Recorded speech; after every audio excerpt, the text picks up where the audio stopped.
Bonjour, Bonjour. nous espérons que vous avez passé une bonne soirée hier et ainsi qu'un bon dimanche en paroisse dans vos communautés. Alors nous allons poursuivre cette journée de dimanche avec le quatrième et dernier enseignement du Père Martinitz. Dernier enseignement sur l'hospitalité. L'hospitalité, mission du couple chrétien selon le Père Caffarel. Le Père Caffarel considérait l'hospitalité comme l'apostolat fondamental de l'amour et du sacrement de mariage.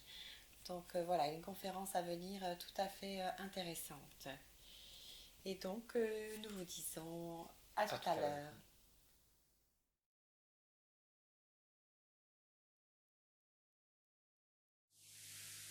Eh bien, regardons de plus près votre mission de témoin de Dieu. La première manière de vous en acquitter, c'est de vivre toujours plus parfaitement votre amour, de faire qu'il déploie toutes ses virtualités, qu'il se manifeste fidèle, heureux, fécond. Il est vrai que c'est au-dessus de vos seules possibilités. L'homme et la femme ont tôt fait de constater que le mal est au travail dans le foyer. Il faut nécessairement recourir à la grâce du Christ, sauveur du couple. Et du coup, votre union devient le témoin non seulement du Dieu créateur, mais encore du Dieu sauveur. Votre foyer rendra témoignage à Dieu de façon plus explicite encore s'il est l'union de deux chercheurs de Dieu selon l'admirable expression des psaumes. Deux chercheurs dont l'intelligence et le cœur sont avides de connaître, de rencontrer Dieu, de lui être unis parce qu'ils ont compris que Dieu est la grande réalité, parce que Dieu les intéresse plus que tout.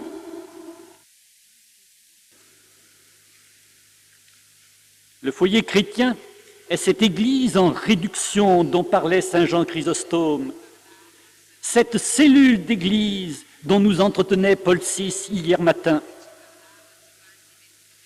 Tous les autres lieux de culte seraient-ils fermés, désaffectés, détruits, comme en certaines régions du monde? La famille chrétienne reste la demeure de Dieu parmi les hommes. Et parce que Dieu y demeure, c'est un lieu où Dieu agit. Continue d'opérer ces mirabilia, ces grandes choses dont nous entretient la Bible. C'est une histoire sainte que l'existence d'un foyer chrétien, parce que c'est une histoire conduite par Dieu. Et ceux qui viennent lui demander l'hospitalité, qu'ils en aient conscience ou non, y trouvent celui dont c'est la demeure. Où sont l'amour et la charité, là Dieu est présent. C'est à des indices multiples que le visiteur découvre ce Dieu à l'œuvre au foyer. Un souci de pauvreté, de charité, une manière habituelle de souligner le bon côté des gens et des choses, un jugement spontanément évangélique sur les événements, une indépendance vis-à-vis du monde, des modes intellectuels ou autres. Il n'y a pas de risque qu'un tel foyer soit un ghetto où l'on s'enferme à l'abri des détresses du monde. C'est bien plutôt un lieu d'où l'on part pour aller à toutes les tâches humaines. Maintenant, et c'est la dernière conférence, voici l'hospitalité, mission du couple chrétien. Pour commencer, écoutons les magnifiques paroles du pape Saint Paul VI.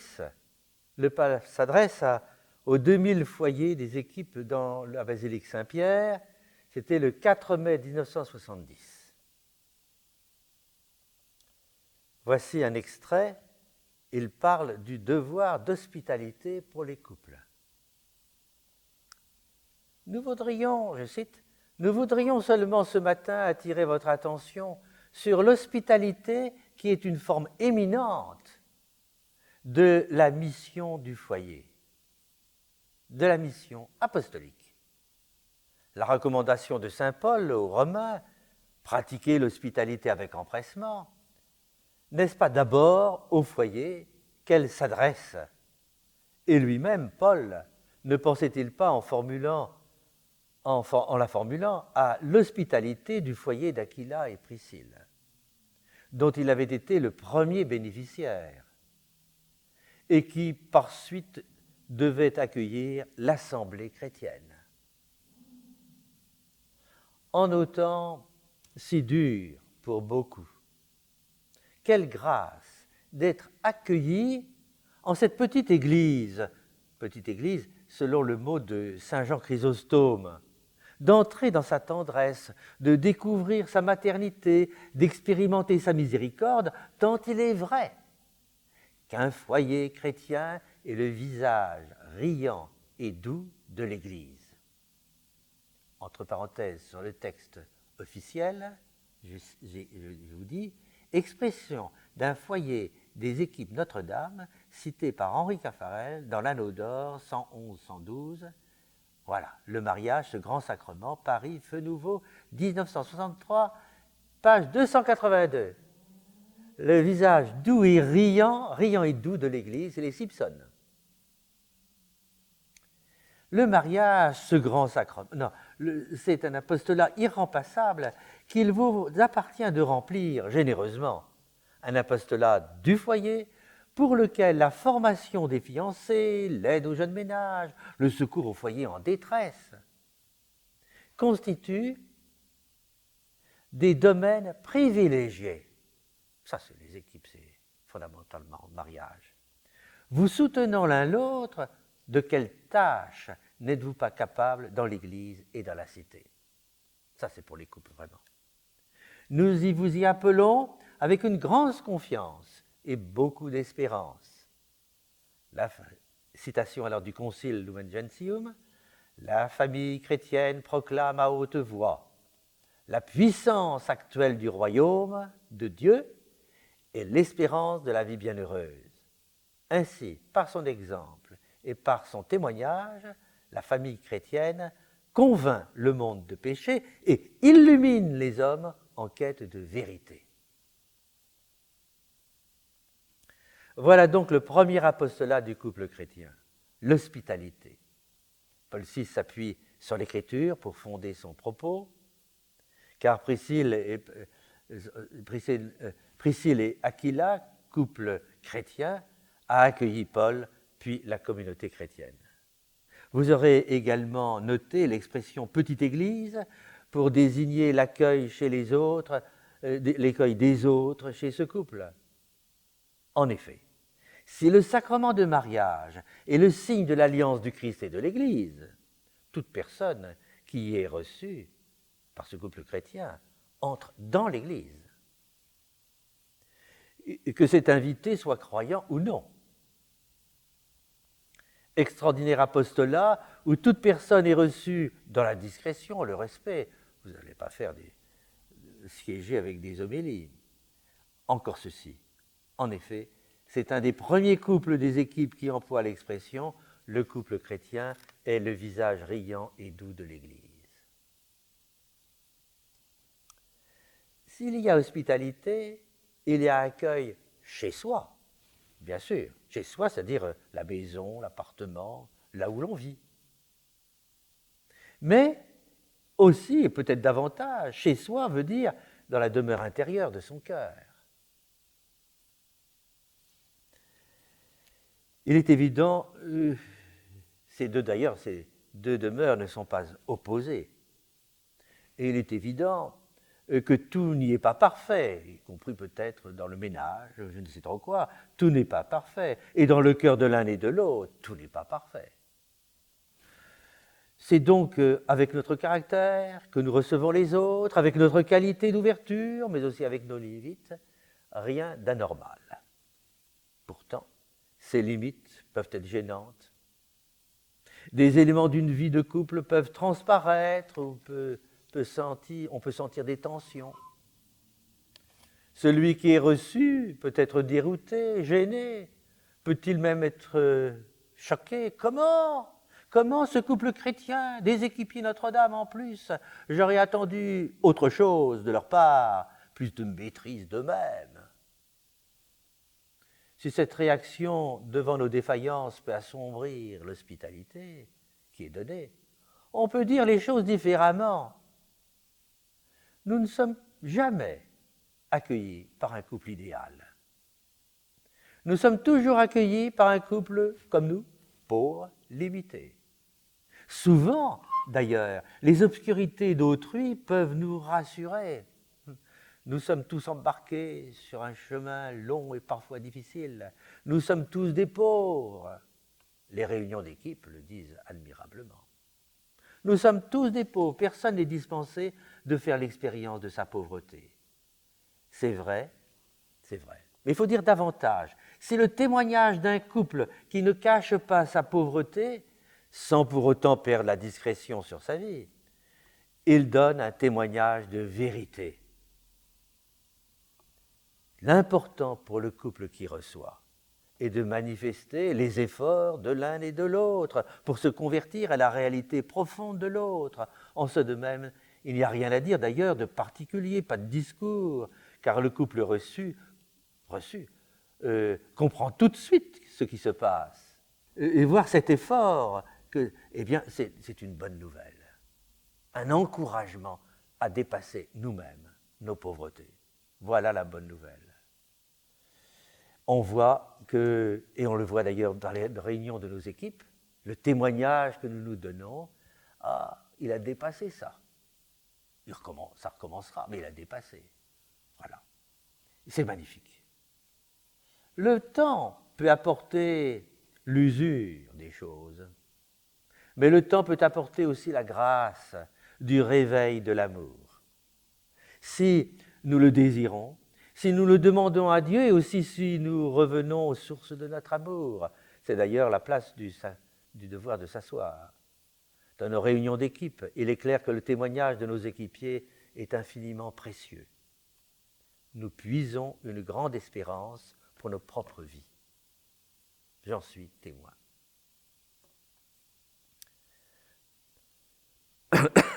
Tout ce que je vous dis n'est pas une citation du Père Caffarel, pardonnez-moi, ce n'est que de moi, car je n'ai pas retrouvé exactement la référence, mais cela habite mon cœur et ma mémoire. Tout cela, nous allons le retrouver dans un beau texte du Père Caffarel qui a pour titre « Témoignage du foyer pénitent ». Ce titre n'est certainement pas à la mode. Mais ce que je viens juste de vous dire l'introduit.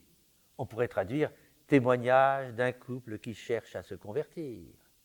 Écoutons le Père Caffarel. Ce texte vient après la constatation, la découverte du mal qui vient s'infiltrer dans l'amour d'un couple. Toujours. Je cite le Père Caffarel. « Le foyer chrétien n'a pas pour autant l'obsession du péché. Il ne limite pas sa spiritualité à la pénitence, mais il est bien vrai qu'il met celle-ci au fondement de tout son effort de sanctification. Il la vit non pas dans l'angoisse, mais humblement, paisiblement, en union avec la grande communauté pénitente qu'est l'Église, se sachant, se voulant cellule de cette grande Église. Et à partir de cette vie pénitente, s'épanouira en lui un climat de joie pascale dans le rayonnement de l'Eucharistie, où il va rencontrer le Christ ressuscité et glorieux.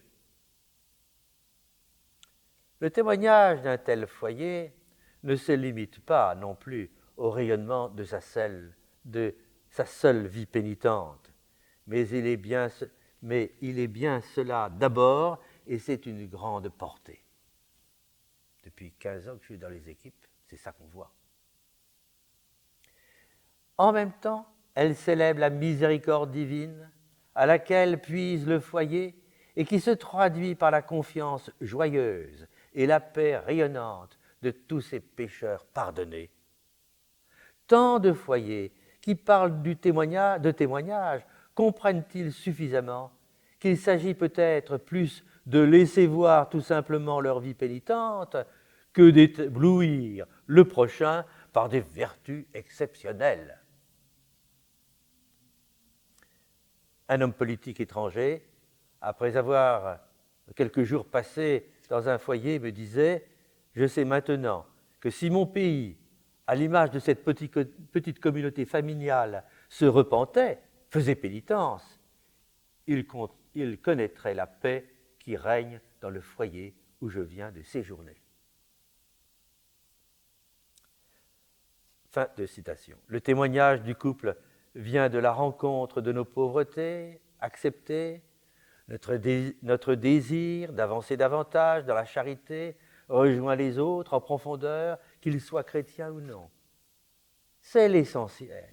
L'essentiel est dans le fait de vivre cette recherche. Les discours ne sont pas nécessaires. Nos vertus exceptionnelles, comme le dit le Père Caffarel, n'éblouissent personne. Elles éloignent plutôt. Il faut encore redire ceci, qui est fondamental pour le Père Caffarel. Dieu est au centre de tout. Cela est bien sûr vrai pour l'apostolat. Dieu est source de tout apostolat, mais il est aussi le but de tout apostolat. Écoutons le Père Caffarel. Le culte du foyer. Le jaillissement de vie suscité par la fréquentation de l'Évangile se manifeste également sur le plan du culte envers Dieu. Comment en effet considérer les relations de Jésus-Christ avec son Père et ne pas éprouver le besoin d'entrer profondément dans sa prière, sa louange, son action de grâce, son intercession, comme je le disais tout à l'heure, hier. Toute son activité sacerdotale en un mot. Pour le couple et la famille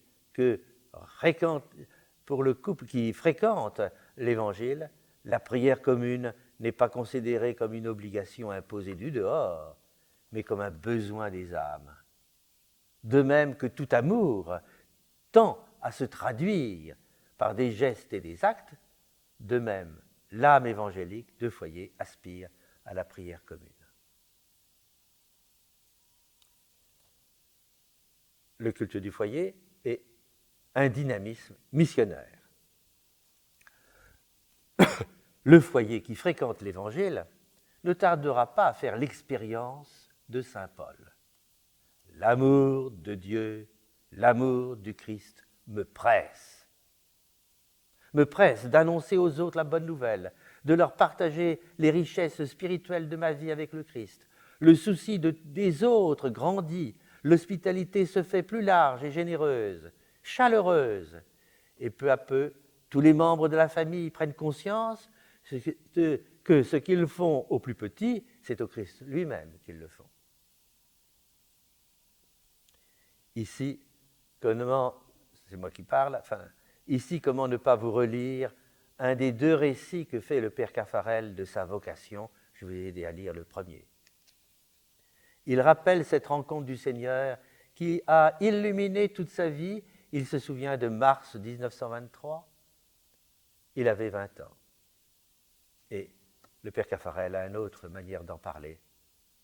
Lorsqu'en mars 1923, j'ai pris conscience de l'existence du Christ, de la vie du Christ, de l'amour du Christ, de la relation d'amour entre le Christ et l'homme, en quoi consiste la vie chrétienne.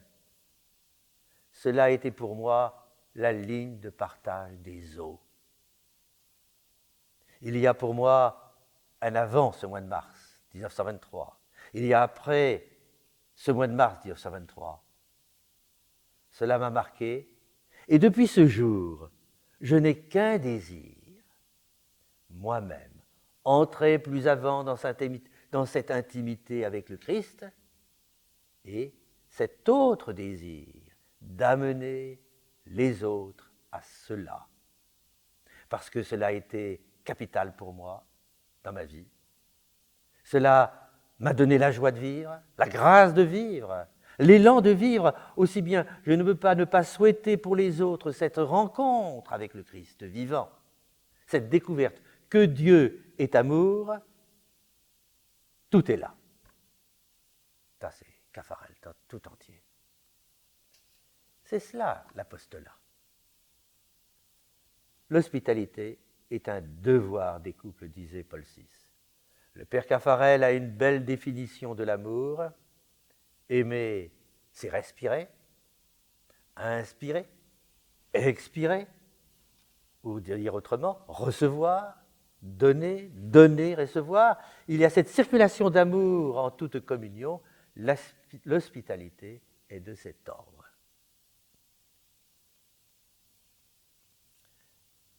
Cette définition de l'amour, donner, recevoir, est commentée par le père Caffarel. Écoutons. Aimer, c'est si simple, fredonnent les jeunes. La formule ne résiste pas à l'expérience. Rien n'est plus ardu. Le don n'est jamais fait une fois pour toutes. Il faut le renouveler sans cesse. Et l'on se fatigue de donner. Et l'on voudrait un répit, mais en amour, pas de répit. Entre l'amour et l'égoïsme, il y a en effet un conflit sans trêve. Ce que l'un perd, l'autre le gagne. La victoire est à moi si je ne me lasse pas de donner. Double victoire d'ailleurs, en poursuivant sans relâche l'épanouissement de l'être que j'aime. J'avance infailliblement vers ma propre perfection. Aimer, c'est aussi accueillir. Aimer, c'est donner. Aimer, c'est accueillir. Aimer, ce n'est pas seulement donner, c'est aussi accepter le don de l'autre. Ce n'est pas si facile, quelquefois. Accepter, le mot sonne mal, il a une tonalité triste. Disons, accueillir, une porte s'ouvre, des bras qui se tendent, un visage éclairé de joie. Mais un accueil peut être traîtrise. La porte s'ouvre et se referme aussitôt pour vous emprisonner. Que de prétendus amours ne sont pas autre chose. L'accueil vrai, bien loin de confisquer une liberté, bien loin d'étouffer une personnalité, lui offre de s'affermir. C'est ainsi que le Christ nous aime. Parfois, on serait tenté de lui dire « Prenez-moi, ne me rendez pas ma liberté ». Mais cette prière, il ne saurait l'exaucer. Il veut bien guérir nos blessures, reposer notre fatigue. « Venez à moi, vous tous qui peinez, je referai vos forces ». Jamais il nous lie. Le Christ est trop fier, il ne veut pas être servi par un captif, mais par un homme libre.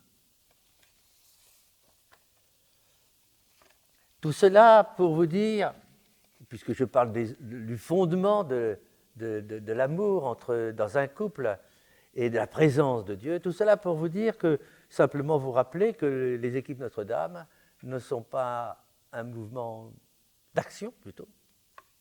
On va militer pour ceci ou pour cela.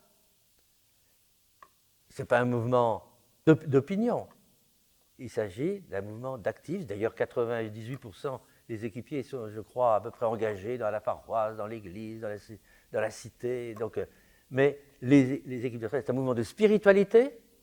Et il faut toujours développer cet amour l'un pour l'autre, pour sa famille, pour ses enfants, et cet amour pour Dieu que l'on reçoit de Dieu. Développant, c'est ça qui est le fondement. Alors après, d'ailleurs, la conséquence est toujours de s'engager ailleurs. Mais le but des équipes, c'est ça. Les équipes ne font pas tout. Mais elles font l'essentiel. Pour redire encore cela, je voudrais vous lire, et ça sera à la fin, un texte que j'aime beaucoup, du père Caffarel, bien sûr, c'est au carrefour de l'amour. que j'aime beaucoup, parce qu'il montre bien la relation que l'on a. Hein, le pardon, l'écoute de l'un et l'autre. Être écouté par quelqu'un, c'est une chose extraordinaire. Et combien peu de personnes parfois se plaignent à qui parler. Elle avait, sa femme était décédée, elle avait un don très rare, celui d'écouter. Elle portait un intérêt ardent à tout ce qu'on lui disait. Son attitude physique, quand nous nous entretenions, était caractéristique. Certains sont comme prêts à bondir pour saisir l'idée et éventuellement la relancer. Elle pend, solidement assise dans son fauteuil, comme si elle pesait lourd, très lourd. Elle était toute en attente. Son regard intelligent, compréhensif, intéressé, miraculeusement attentif, ne venait pas au-devant de moi, mais il était prêt à l'accueil, avide d'accueillir. Si ce n'est pas la plus haute forme de l'amour, c'en est certainement une des plus hautes qu'une telle avidité de la pensée de l'autre. Elle n'écoutait pas seulement avec son intelligence, mais avec son cœur, comme une terre riche qui attend les semences. Je n'intéressais pas seulement, je la faisais vivre. Je me découvrais créateur d'une intelligence, d'une âme, de joie. Je conçois bien qu'elle aurait pu me donner la réplique, poursuivre une pensée que je lui livrais, me la retourner, enrichie, approfondie. Mais ce n'était pas dans son tempérament. De toute pensée, elle faisait sa vie, car toute pensée rejoignait aussitôt son être profond sans s'attarder au niveau de l'intelligence. À dire vrai, mes meilleures idées, c'est à elle que je les devais. Je les lisais dans son âme, inscrites comme en creux. Je veux dire que les interrogations, les aspirations, les attentes que je découvrais en son être silencieux, faisaient surgir en moi les réponses qu'elle espérait. Et je jugeais de la valeur des réponses à la qualité de la lumière et de la joie que je voyais éclore dans son regard. Ce serait plus exact de dire que les pensées venaient de moi ou d'elle. Elles venaient de l'union, du mariage de nos intelligences, ou plutôt du mariage d'une intelligence et d'une âme. Il est une fécondité spirituelle, intellectuelle aussi, qui est fruit de l'amour. Encore quelques minutes pour vous dire quelques mots sur la cause de béatification du Père Caffarel, puisque j'ai une grande part dans le travail. Eh bien, le but, simplement, de cette grande opération, que l'Église reconnaisse que c'est un saint. Bien. Mais le but est un but apostolique. C'est pour ça que j'en parle maintenant. Le but est apostolique. Que le maximum de personnes puissent entendre parler de lui, mais entendre aussi son enseignement, ce qu'il a été, ce qu'il est, et puis tout ce qu'il dit sur l'amour, tout ce qu'il dit sur la prière. Et ça, c'est un devoir. Nous n'avons pas le droit de garder pour nous-mêmes le trésor qu'il est et le trésor de sa pensée, de son enseignement qu'il nous a donné. Et donc, c'est pour ça que on a lancé ce travail pour la canonisation du Père Caffarel, béatifié, Père précanonisé, c'est qu'on entende ce qu'il est, que l'on voit ce qu'il est et que l'on entende son enseignement. Nous n'avons pas le droit de garder un tel trésor pour nous. C'est ça le but apostolique. Voilà. C'est vrai d'ailleurs pour n'importe quel saint. Voilà, il faut prier la prière du Père Caffarel, que vous connaissez. Je la lirai d'ailleurs peut-être tout de suite. Et puis, il est bon de demander un miracle. C'est la loi habituelle.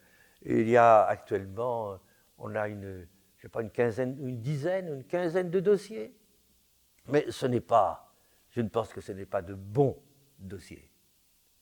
Mais s'il y a déjà tant de demandes, de dossiers où on pense, c'est qu'un jour ça arrivera. Je suis absolument persuadé que le Seigneur répondra. C'est l'habitude de l'Église. Regardez, il y a tellement de saints et de qui ont fait leurs miracles, donc je ne vois pas pourquoi le Père Caffarel n'en ferait pas un. D'ailleurs, ce n'est pas lui qui le ferait, c'est Dieu qui le fait par l'intercession du Père Caffarel. Voilà. J'ai tout dit. Si vous voulez, on peut terminer par la prière pour demander la canonisation du Père Henri Caffarel, au nom du Père et du Fils et du Saint-Esprit. Dieu notre Père, tu as mis au cœur de ton serviteur Henri Caffarel un élan d'amour qui l'attachait sans réserve à ton Fils et l'inspirait pour parler de lui. Prophète pour notre temps, il a montré la dignité et la beauté de la vocation de chacun, selon la parole que Jésus adresse à tous, viens et suis-moi. Il a enthousiasmé les époux pour la grandeur du sacrement de mariage, qui signifie le mystère d'unité et d'amour fécond entre le Christ et l'Église. Il a montré que prêtres et couples sont appelés à vivre la vocation de l'amour. Il a guidé les veuves, l'amour est plus fort que la mort. Poussé par l'Esprit, il a conduit beaucoup de croyants sur le chemin de la prière. Saisi par un feu dévorant, il était habité par toi, Seigneur.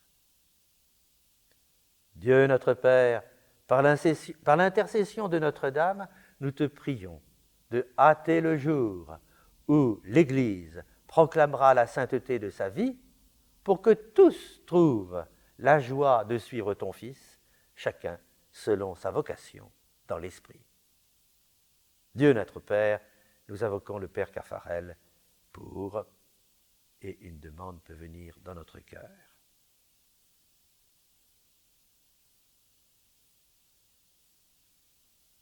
Rendons grâce à Dieu. Amen. Au nom du Père et du Fils et du Saint-Esprit, à la joie de vous revoir, d'une manière ou d'une autre. Voilà. Et bon courage pour les temps à venir, mais c'est sûr que de se nourrir du Père Caffarel, ça donne aussi du moral au milieu des difficultés que l'on peut avoir. Voilà.